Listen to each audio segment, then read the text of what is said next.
अपने देश की इस माटी को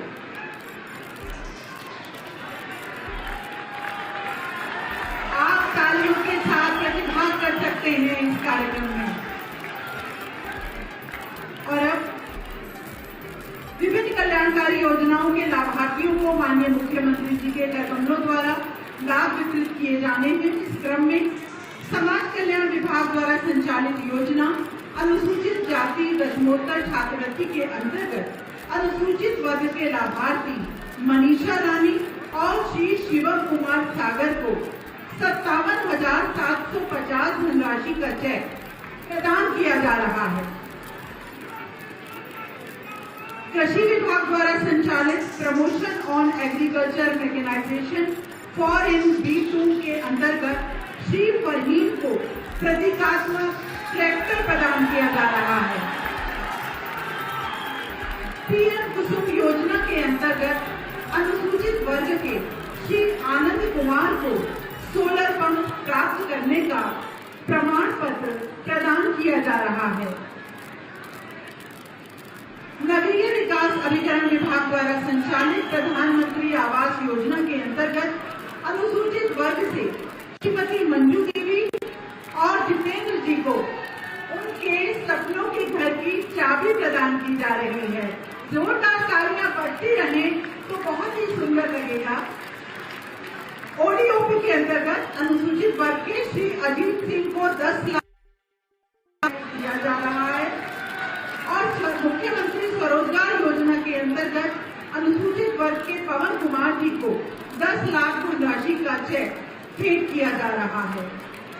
ग्राम्य विकास विभाग के बाबा साहेब रोजगार प्रोत्साहन योजना के अंतर्गत अनुसूचित वर्ग से श्री विपिन कुमार को आटा चक्की के लिए 2 लाख धनराशि का ऋण और 70,000 अनुदान राशि का प्रमाण पत्र। श्री चेतन प्रकाश को बैग निर्माण के लिए 3 लाख धनराशि का ऋण और 70,000 अनुदान राशि का प्रमाण पत्र प्रदान किया जा रहा है।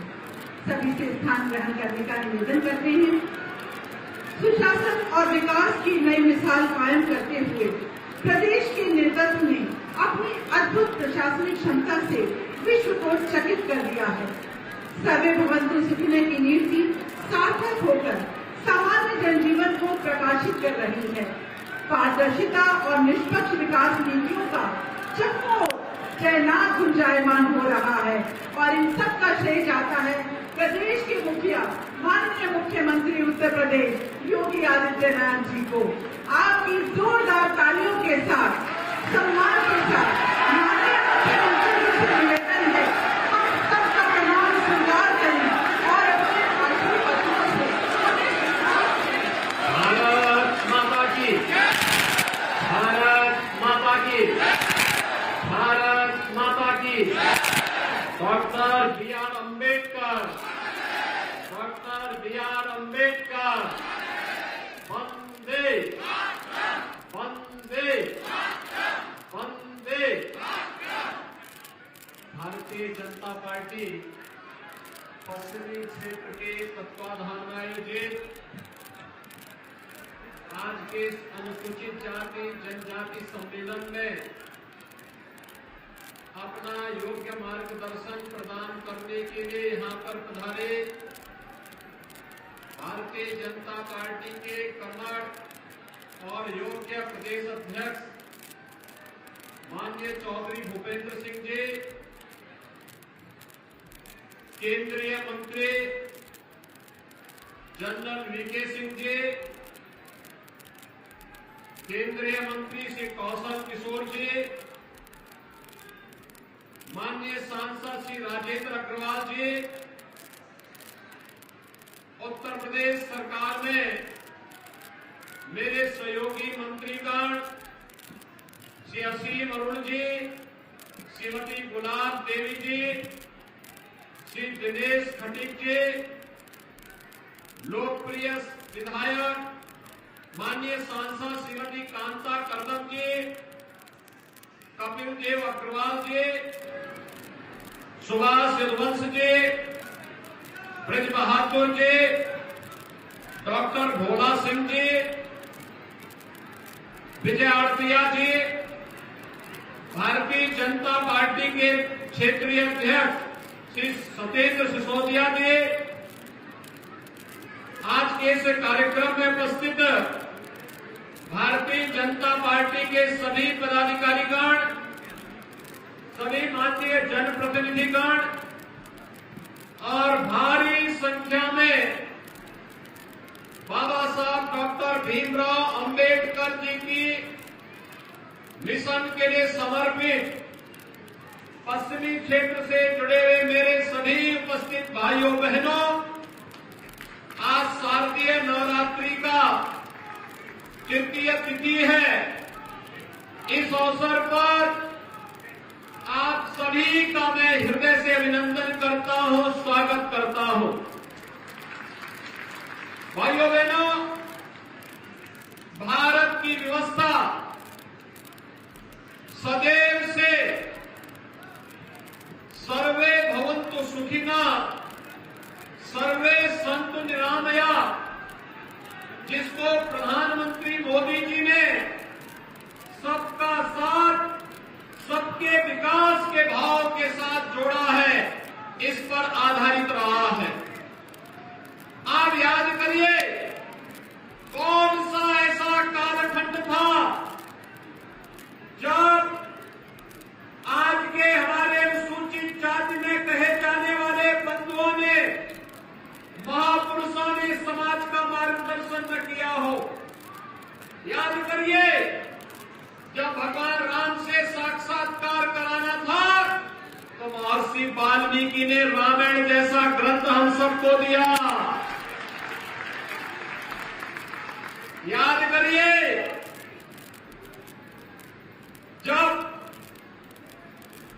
दुनिया के अंदर अंधकार था तब इस बात का उद्घोष करने वाले कि धर्म, अर्थ, काम और मोक्ष, इन चारों मानवीय पुरुषार्थों से जुड़ा हुआ जो कुछ भी है वह मेरे इस ग्रंथ में है। जो इस ग्रंथ में नहीं वह अन्यत्र कहीं नहीं। भगवान वेद व्यास ने इसी तरह से उद्घोष किया था, महाभारत जैसा महाकाव्य रच करके। और याद करिए, मध्यकाल में याद करिए, मन चंगा तो कठौती में गंगा का उद्घोष करने वाले संत रविदास जी को भी इसी समाज ने आगे बढ़ा करके भक्ति का एक ऐसा संदेश दिया जो आज भी हम सब के लिए प्रेरणा बना हुआ है। देश आजाद होना था, आजाद भारत में कैसी व्यवस्था चाहिए, एक संविधान के निर्माण की आवश्यकता थी। और उस संविधान का निर्माता के रूप में अगर किसी ने दिया, किसी समाज ने, बाबा साहब डॉक्टर भीमराव अंबेडकर इस देश को दिए। और बाबा साहब भीमराव अंबेडकर की प्रेरणा से एक ऐसा संविधान बना जो आज 142 करोड़ लोगों को एकता के सूत्र में जोड़ करके उत्तर से दक्षिण तक, पूरब से पश्चिम तक जोड़ने का कार्य कर रहा है। और भाइयों बहनों, बाबा साहब भीमराव अंबेडकर को सही मायने में अगर किसी ने सम्मान दिया है, वह सम्मान दिया है आज के देश के यशस्वी प्रधानमंत्री श्री नरेंद्र मोदी जी ने। आप याद करिए, बाबा साहब भीमराव अंबेडकर से जुड़े हुए पंच तीर्थों की स्थापना प्रधानमंत्री मोदी जी ने किया। उनकी जन्मभूमि मऊ मध्य प्रदेश में, दिल्ली में जहां रह करके उन्होंने अपना सार्वजनिक जीवन व्यतीत किया था, वहां पर स्मारक बना करके, इंग्लैंड में रह करके उस भवन को करा करके अनुसूचित जाति के नौजवानों को इंग्लैंड में और विदेश में पढ़ाई करने के लिए वहां स्मारक और लाइब्रेरी और वहां पर छात्रावास बनाने का कार्य प्रधानमंत्री मोदी जी ने किया। उनकी दीक्षा भूमि नागपुर में और चैत्य भूमि मुंबई को भी स्मारक के रूप में भव्य स्वरूप देने का कार्य अगर किसी ने किया है, ये प्रधानमंत्री मोदी जी ने किया। तो दिल्ली में डॉक्टर भीमराव अंबेडकर अंतर्राष्ट्रीय केंद्र का निर्माण भी प्रधानमंत्री मोदी जी की ही प्रेरणा से संपन्न हो पाया है। और प्रधानमंत्री मोदी जी की प्रेरणा से उत्तर प्रदेश के लखनऊ में हमारी सरकार भी डॉक्टर भीमराव अंबेडकर अंतर्राष्ट्रीय केंद्र की स्थापना कर रही है, जहां पे अनुसूचित जाति जनजाति के नौजवानों को उच्च शिक्षा के लिए और प्रतियोगी परीक्षाओं के लिए स्कॉलरशिप की एक व्यवस्था और उच्च अध्ययन करने के लिए एक व्यवस्था का कार्य हम लोग करने जा रहे हैं। अंतिम चरणों में कार्य चल रहा है और लखनऊ में कार्य बहुत शीघ्र आगे बढ़ने वाला है। भाइयों बहनों, ये तो थी वह व्यवस्था जो वास्तव में बाबा साहब भीमराव अंबेडकर के विचारों को अंगीकार करते हुए आगे बढ़ाने का कार्य किया गया, उन्हें सम्मान देने का कार्य किया गया। लेकिन सही मायने में अगर आप देखेंगे तो बाबा साहब भीमराव अंबेडकर के उन विचारों को जमीनी धरातल पर उतारने का कार्य भी आजादी के बाद पहली बार प्रधानमंत्री मोदी जी के नेतृत्व में उतर पाया है। सबका साथ और सबका विकास का ये नारा केवल नारा नहीं है, ये योजनाओं में भी दिखता है। पहले योजनाएं बनती थी व्यक्ति को लेकर के, जाति को लेकर के, मत और मजहब को लेकर के। आज योजनाओं का लाभ बिना भेदभाव के उपलब्ध कराया जाता है। मकान मिलेगा अनुसूचित जाति को 100% सिक्योरेट करने के लिए। आवास की सुविधा का लाभ उनको पूरी तरह कवर करने के लिए, संतृप्त करने के लिए, शौचालय की सुविधा का लाभ उन्हें पूरी तरह संतृप्त करने के लिए, स्वास्थ्य की सुविधा का लाभ पूरी तरह संतृप्त करने के लिए, हर प्रकार की सुविधा का लाभ उन तक पहुंचाने के लिए। भाइयों बहनों, असीम अरुण जी ठीक ही बोल रहे थे कि हंसी आती है हमें उन लोगों पर जिन लोगों ने अनुसूचित जाति के लोगों को सर्वाधिक अत्याचार किया और उनका शोषण किया। जब आज वे बाबा साहब भीमराव अंबेडकर का नाम लेते हैं, जब वे मान्यवर कांसी राम जी का नाम लेते हैं, तो उनके उन बातों पर हंसी आती है और हमें लगता है कि क्या सचमुच ये लोग इस कार्य को करेंगे कि क्या कालनेमी के रूप में ये लोग केवल छलावा करने का काम कर रहे हैं? क्या ये सच नहीं? 2015-16 में समाजवादी पार्टी ने अनुसूचित जाति के सभी छात्रों की छात्रवृत्ति रोक दी थी। क्या ये सच नहीं कि सहारनपुर के मेडिकल कॉलेज का नाम बदलने का काम भी समाजवादी पार्टी ने किया था? और क्या ये सच नहीं लखनऊ में भी भाषा विश्वविद्यालय का नाम बदलने का काम इसी समाजवादी पार्टी ने किया था? आज तो प्रधानमंत्री मोदी जी ने प्रधानमंत्री स्वामित्व योजना लागू की है और स्वामित्व योजना में भाइयों बहनों अब तक 66 लाख परिवार ऐसे हैं जिनको जहां पर उनका मकान है वहीं पर उनको पट्टा भी हो गया और जमीन उन्हीं के नाम पर करने की कार्रवाई को आगे बढ़ा दिया गया है। और आज मैं फिर आपको इस मंच से घोषणा करने के लिए आया हूं, हमारी सरकार इस बात के लिए पूरी प्रतिबद्ध है, जहां पर अनुसूचित जाति जनजाति से जुड़ा हुआ कोई व्यक्ति निवास कर रहा है, अगर आरक्षित श्रेणी की वो भूमि नहीं है तो उसको वहीं पे मकान बनाने का पट्टा उस जमीन का उसको उपलब्ध करवाने की कार्रवाई डबल इंजन की सरकार करेगी। आपके द्वारा चुनी गई ये सरकार कर रही है और करेगी। आरक्षित श्रेणी की भूमि होगी तो वहां पर फिर अतिरिक्त भूमि उनको दे करके उनके पुनर्वास की प्रॉपर व्यवस्था होगी। लेकिन अनुसूचित जाति जनजाति से जुड़े हुए किसी भी गरीब और वंचित को उजाड़ने का काम कोई भी प्रशासन और शासन नहीं कर पाएगा। इसके लिए डबल इंजन की सरकार आपके साथ खड़ी है। भाइयों बहनों, करने के लिए आई है, चाहे वो शौचालय की सुविधा का लाभ हो, चाहे वह मकान दिलाने की सुविधा का लाभ हो, चाहे वह अनुसूचित जाति जनजाति से जुड़े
करके दिखाने में विश्वास रखती है।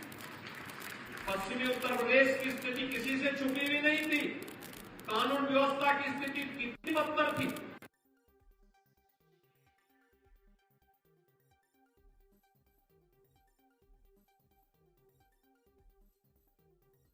बेटी स्कूल नहीं जा पाती थी, कावड़ को रोक दिया जाता था।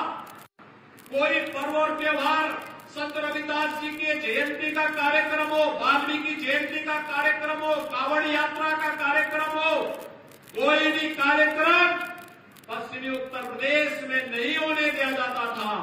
लेकिन जब से आपके आशीर्वाद से, मोदी जी की प्रेरणा और उनके नेतृत्व में उत्तर प्रदेश में भी भारतीय जनता पार्टी की सरकार आई, बाबा साहब भीमराव अम्बेडकर की जयंती का कार्यक्रम हो, संत रविदास जी की जयंती का कार्यक्रम हो, महर्षि वाल्मीकि जी की जयंती का कार्यक्रम हो, या फिर कावड़ यात्रा का कार्यक्रम पूरी भव्यता के साथ सभी आयोजन होते हैं। इस कार्यक्रम में कोई भी विघ्न और बाधा नहीं डाल सकता है। आज के दिन पर आप देखते होंगे कितने धूम धड़ाके के साथ यात्राएं निकलती हैं, पर्व और त्योहार कितने शांतिपूर्ण तरीके से संपन्न हो रहे हैं। ये आपके सामने एक मिसाल है। और भाइयों बहनों, उसी कार्यक्रम को आगे बढ़ाने के लिए आज हम सब आपके पास आए, आपसे कहने के लिए कि डबल इंजन की सरकार आपकी समृद्धि के लिए, आपकी सुरक्षा के लिए, आपकी खुशहाली के लिए और बाबा साहब अम्बेडकर जी के सपनों को जमीनी धरातल पर उतारने के लिए पूरी प्रतिबद्धता के साथ कार्य कर रही है। हम आपको इस बात के लिए आश्वस्त करने के लिए आए हैं कि डबल इंजन की सरकार ने जैसे अब तक विभिन्न कार्यक्रमों को प्रभावी ढंग से लागू करने का कार्य किया है, ये निरंतर बना रहे, जिससे अंतिम पायदान पर बैठे हुए व्यक्ति को भी शासन की योजना का लाभ मिल सके। उसी अभियान के क्रम में आज पश्चिमी क्षेत्र के सम्मेलन में जागरूकता के अभियान के क्रम में हम सब आपके बीच में आए हैं। आप सब जानते हैं, मोदी जी के लिए हमेशा समाज के अंतिम पायदान पर बैठा हुआ व्यक्ति उतना महत्वपूर्ण है क्योंकि वह आधार है, समाज की आधार है, राष्ट्र की आधारशिला है। अगर आधार मजबूत होगा, नींव मजबूत होगी तो राष्ट्र का भवन भी अपने आप ही मजबूत हो जाएगा। और इसीलिए इस व्यवस्था को आगे बढ़ाने के लिए आज प्रधानमंत्री मोदी जी ने सभी योजनाओं का आधार बिंदु व्यक्ति, जाति, मत और मजहब नहीं, बल्कि गांव, गरीब, किसान, नौजवान, महिलाएं, वंचित, दलित और समाज का वह तबका, मुसर है, बदमाशी है, या फिर उस समाज का वो व्यक्ति जो अब तक योजनाओं से पूरी तरह वंचित रहा है, उसे केंद्र में रख करके उसको फोकस करते हुए योजनाएं बनाई गई, उन तक पहुंचाने का कार्य हुआ है। आज उन्हें शासन की योजनाओं में हक मिल रहा है, आज उन्हें सम्मान मिल रहा है, आज वे व्यवस्था का हिस्सा बन रहे हैं, आज उन्हें समाज में सम्मानजनक ढंग से आगे बढ़ने का कार्य किया जा रहा है। आज भाइयों बहनों, इसी का परिणाम है।